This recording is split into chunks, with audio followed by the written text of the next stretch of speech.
రామమందిర విరాళాల దుర్వినియోగం కేసులో కీలక పరిణామం చోటు చేసుకుంది. అయోధ్య నిధుల దుర్వినియోగం వ్యవహారంలో శ్రీరామ జన్మభూమి తీర్థక్షేత్రం trust general secretary Champat Rai రాజీనామా చేశారు.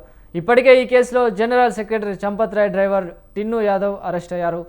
దీంతో నైతిక బాధ్యత వహిస్తున్న ట్రస్ట్ పదవికి రాజీనామా చేశారు. ఆయనతో పాటు ట్రస్ట్ సభ్యుడు అనిల్ మిశ్రా కూడా రాజీనామా చేశారు.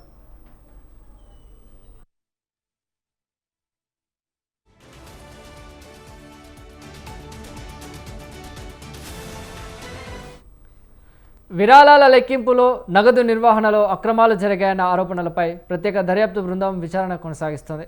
తాజాగా సిట్ బృందం క్షేత్రస్థాయిలో విచారణ జరిపి నివేదిక ఇవ్వడంతో పోలీసులు పక్కా ఆధారాలతో ఎఫ్ఐఆర్ నమోదు చేశారు. విరాళాల లెక్కింపు ప్రక్రియలో అక్రమాలకు పాల్పడినట్లు తేలిన 8 మంది నిందితులను పోలీసులు ఇప్పటికే అరెస్టు చేశారు. అరెస్ట్ అయిన నిందితులను పోలీసులు ప్రస్తుతం తమ ఆధీనంలోకి తీసుకుని ఈ భారీ నిధుల మళ్లింపు వెనుకున్న పూర్తి నెట్వర్క్ను ఛేదించేందుకు లోతుగా విచారిస్తున్నారు.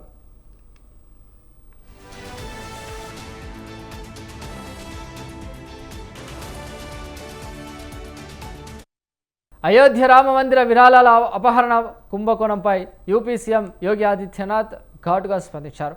సనాతన ధర్మం భక్తుల నమ్మకాలతో ఆటలాడితే ఎంతటి వారినైనా సరే వదిలిపెట్టే ప్రసక్తే లేదని ఆయన తీవ్రంగా హెచ్చరించారు.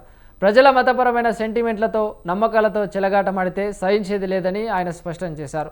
గతంలో రామాలయ ఉద్యమాన్ని వ్యతిరేకించిన వారే ఇప్పుడు ముసలి కన్నీరు కారుస్తున్నారని మండిపడ్డారు. తప్పు చేసిన వారు ఎంతటి వారైనా సరే కఠిన శిక్షలు పడేలా చేస్తామని సీఎం పునరుద్ఘాటించారు.